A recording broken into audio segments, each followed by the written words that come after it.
Assalamualaikum warahmatullahi wabarakatuh. Alhamdulillah, wassalatu wassalamu ala sayyidina Muhammad ibn Abdullah wa ala alihi wa sahbihi wa man walah. Alhamdulillah, thumma alhamdulillah, thumma alhamdulillah. Betul kata baginda Rasul sallallahu alaihi wasallam, lis-shaimi farhatan. Bagi orang yang berpuasa ada dua kegembiraan. Dan tadi setelah berbuka kita merasakan kegembiraan itu. Alhamdulillah, betul kita merasakan kegembiraan itu. Tapi mungkin ada sedikit benang yang harus kita luruskan. Yang kita rasakan kegembiraan bukan karena makanan yang kita makan, bukan karena pempek yang kita hantem, bukan karena kapal selam yang kita makan, bukan. Tapi kegembiraan yang dimaksud oleh baginda Rasul sallallahu alaihi wasallam adalah kegembiraan ketika kita dapat melaksanakan ibadah, karena setiap satu hari itu ibadah yang sendiri. Jadi satu hari berpuasa itu ibadah sendiri, dan itu taufik dan hidayat sendiri dari Allah Subhanahu wa taala.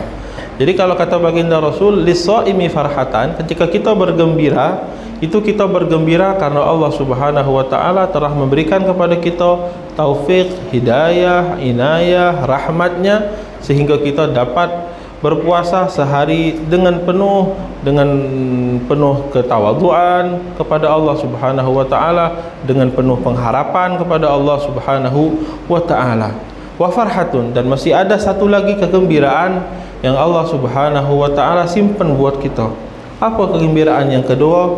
Farhatun inda liqa'i rabbih, suatu kegembiraan yang bakal dirahasiakan oleh Allah Subhanahu wa taala, kegembiraan yang akan kita rasakan ketika kita bertemu dengan Allah Subhanahu wa taala. Dan insyaallah bukan karena amal ibadah kita, bukan karena diri kita yang hina ini. Kalau kita mau bandingkan puasanya kita, puasa yang apa puasanya kita?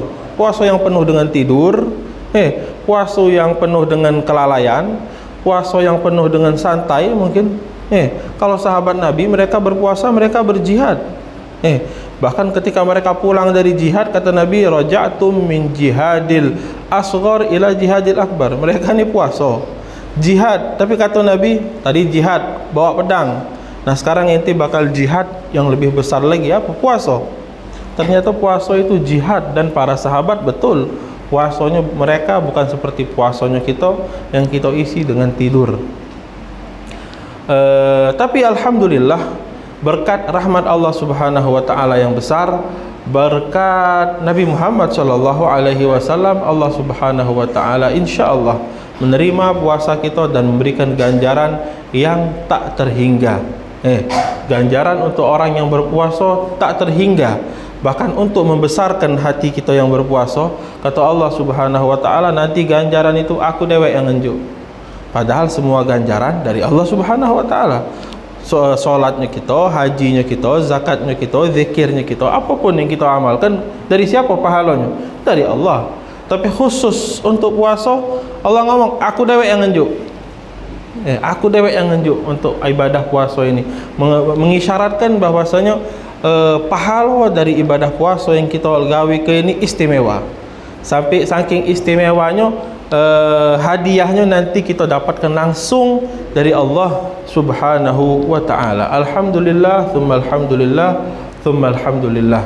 Ayyuhal ikhwan, ayyuhal akhwat, ayyuhal aba wal ummahat rahimakumullah.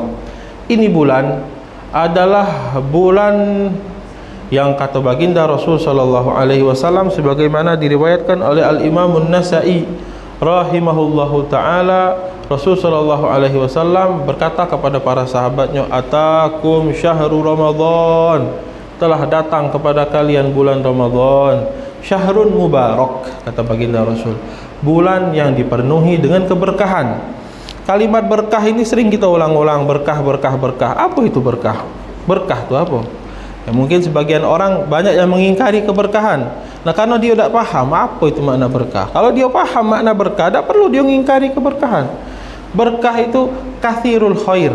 Berkah kan bahasa Arab, ya kita ambil dari bahasa Arab. Apa arti barokah dalam bahasa Arab? Ziyadatul khairi dunyawiyan au ukhrawiyan. Kebaikan yang berlipat. Kebaikan yang bertambah. Nah, itu namanya barokah.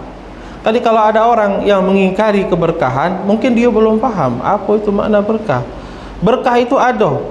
Tak boleh kita mengingkari keberkahan. Kalau kita mengingkari keberkahan ada di fulan, boleh. Misalnya ada orang salaman sama kiai, ngapo? Cari barokah. Nah, kita mengingkari, tak katik berkah di dia, tidak apa-apa.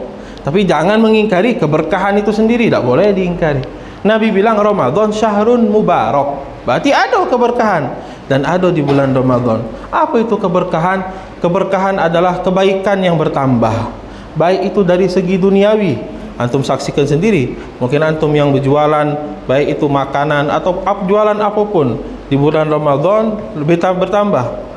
Musyahad, antum saksikan sendiri. Dan itu sebenarnya hadiah dari Allah Subhanahu wa taala. Dan satu lagi kebaikan yang ditambah oleh Allah Subhanahu wa taala. Banyak sekali kebaikan-kebaikan secara ukhrawi yang Allah Subhanahu wa taala tambah di bulan Ramadan ini. Allah Subhanahu wa taala, kita kenal Allah Subhanahu wa taala itu Al-Jawad, yang maha dermawan. Kita tak kata yang mengingkari kalau Allah Subhanahu wa taala adalah Al-Jawad, yang maha dermawan. Nah, kedermawanan Allah Subhanahu wa taala di bulan Ramadan bertambah, kedermawanannya bertambah. Bagaimana kedermawanan Allah Subhanahu wa taala tadi? Rizkinya wong ditambah oleh Allah Subhanahu wa taala di bulan Ramadan. Itu dari segi duniawi. Dan keberkahan yang ditambah, kebaikan, kedermawanan Allah Subhanahu wa taala yang ditambahkan oleh Allah di bulan Ramadan. Allah bukakan pintu rahmatnya, Allah bukakan pintu langitnya, Allah bukakan pintu surganya, Allah tutup pintu nerakanya. Ini mengisyaratkan, kata para ulama, kalau pintu rahmat dibuka, pintu surga dibuka, pintu neraka ditutup, itulah yang membuat kita ini rajin untuk berpuasa, rajin untuk beribadah, rajin untuk sholat tarawih. Ada yang sholat tarawih 1 juz, Masya Allah, kaget gitu, kuat. Nengok kadang-kadang sudah sepuh orangnya, kuat mamang itu sholat tarawih 1 juz. Iya, ini rahmat Allah Subhanahu wa ta'ala. Kan Allah bilang pintu rahmat dibuka. Nah, inilah yang membuat mamang tadi, mangcik tadi siap, kuat untuk melaksanakan sholat tarawih 20 rakaat, bahkan baca 1 juz pula. Lalu kebaikan lagi yang Allah Subhanahu wa taala berikan, atau kedermawanan Allah yang bertambah di bulan Ramadan adalah setiap malam di bulan Ramadan, kata baginda Rasul, banyak orang yang Allah Subhanahu wa taala cabut namanya dari kedurhakaan. Lillahi fi kulli lailatin utaqa minan nar. Orang yang harusnya masuk neraka tapi dicabut namanya oleh Allah Subhanahu wa taala, tidak masuk neraka. Ini pun kedermawanan Allah yang bertambah di bulan Ramadan. Di bulan Ramadan juga kata baginda Rasul sallallahu alaihi wasallam, untuk orang yang berpuasa setiap malamnya ada dakwah mustajabah, ada doa yang kalau dipanjatkan diijabah oleh Allah Subhanahu wa taala. Banyak jadi kedermawanan Allah Subhanahu wa taala yang bertambah di bulan Ramadan. Jadi Allah Subhanahu wa taala udah dermawan. Di bulan Ramadan bertambah kedermawanannya Allah Subhanahu wa taala, dan ini ditiru oleh baginda Rasul sallallahu alaihi wasallam. Menurut Ibn Abbas radhiyallahu taala anhu, sebagaimana diriwayatkan oleh Al-Imam Al-Bukhari rahimahullahu taala, kana Rasulullah sallallahu alaihi wasallam ajwadan nas. Nabi itu wong paling dermawan. Manusia yang paling dermawan tak katik duanya Rasul sallallahu alaihi wasallam. Ngenjuk, kata sahabat, ada salah seorang sahabat masuk Islam lalu diberikan pemberian yang banyak oleh baginda Rasul. Dia akhirnya pulang kepada kaumnya dan dia bilang, masuk Islam, masuklah Islam dan berimanlah kepada Muhammad, karena Muhammad memberikan pemberian yang sangat banyak, seakan-akan dia tidak takut akan kefakiran. Jadi Nabi Muhammad adalah orang yang sangat dermawan. Tapi kata Ibn Abbas, di bulan Ramadan bertambah kedermawanan Nabi Muhammad sallallahu alaihi wasallam. Bahkan Ibn Abbas mengibaratkan kedermawanan Nabi yang bertambah itu bagaikan, kata beliau, ar-rihul mursalah. Rihul mursalah itu angin yang kencang. Intinya Nabi bertambah dermawan di bulan Ramadan. Nabi dermawan, mencontoh Allah Subhanahu wa taala yang bertambah dermawan di bulan Ramadan.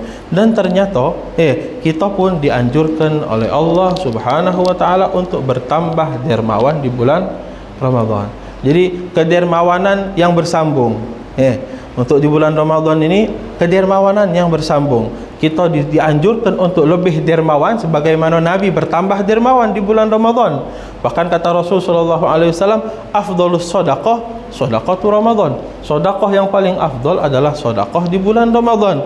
Nah, kedermawanan kita mencontoh kedermawanan Nabi Muhammad sallallahu alaihi wasallam, dan kedermawanan Nabi Muhammad sallallahu alaihi wasallam mencontoh kedermawanan Allah Subhanahu wa taala. Mungkin kita akan bilang seperti Al-Fagir kemarin di salah satu pengajian ditanya, Ustaz, mungkin ada orang yang tak bisa bersedekah. Jadi ada opsi tak untuk orang ini supaya dia tetap dapat bersedekah? Maksud orang ini, biarlah baca zikir baik, biarlah berbuat amal ibadah yang lain yang dihitung sedekah. Kata Al-Fagir, jangan. Sayang, kalau di bulan Ramadan kita ibaratkan ada papan tulis. Allah Subhanahu wa taala tulis orang-orang yang bersedekah di bulan Ramadan. Dan jangan sampai nama kita dah kata di situ. Sayang. Memang ada amal ibadah yang lain kalau kita amalkan seperti sedekah ada. Tapi sayang kalau nama kita dah kata di papan tulis tadi. Biarkan nama kita ada di papan tulis. Nah, kata baginda Rasul sallallahu alaihi wasallam, orang yang memberikan buka untuk orang yang berpuasa, maka dia mendapatkan pahala seperti orang yang berpuasa. Sahabat bingung, ya Rasulullah, tidak semua orang dari kami memiliki sesuatu yang dapat kami sedekahkan untuk orang yang berpuasa. Nabi bilang, anak tidak ada nyuruh kasih duit banyak-banyak, kata Nabi. Sedekah Ramadan ini jangan kita artikan kasih duit 100.000, kasih duit 200.000, bersedekah 1 juta dan lain sebagainya. Tidak, bukan itu kata baginda Rasulullah SAW. Bagi orang yang tidak mampu, dia bisa mendapatkan pahala sedekah di dalam bulan Ramadan dengan memberikan iftar kepada orang yang berpuasa. Kasih 1 butir kurma, itu pahalanya sama seperti pahala wong yang berpuasa tadi. Jadi tidak ada ribet. Bukan Nabi nyuruh kita untuk ngoyak ke duit kita banyak-banyak. Tidak. Bukan itu yang dimaksud oleh Rasul. Tak, walaupun semakin banyak yang kita keluarkan, semakin bertambah keberkahannya. Tapi yang dimaksud ini oleh Rasulullah SAW, bagaimana sahabat bertanya, ya Rasulullah, tidak semua kami mendapatkan hal yang bisa kami sedekahkan. Kata Nabi, jangan takut. Kasih 1 butir kurma, itu pahalanya besar. Atau 1 teguk air, itu pahalanya besar. Atau 1 teguk susu, kata baginda Rasulullah SAW, itu pahalanya besar seperti pahala orang yang berpuasa yang kita berikan iftar tadi. InsyaAllah kita bisa memanfaatkan momen bulan Ramadan ini yang kata firman Allah Subhanahu wa taala, ayyama ma'dudat, terhitung cuma 30 hari. Sekarang sudah 10 hari berlalu, masih ada 20 hari lagi. Kita manfaatkan dengan betul. InsyaAllah. Hadza ma aqulu lakum. Wassalamualaikum warahmatullahi wabarakatuh.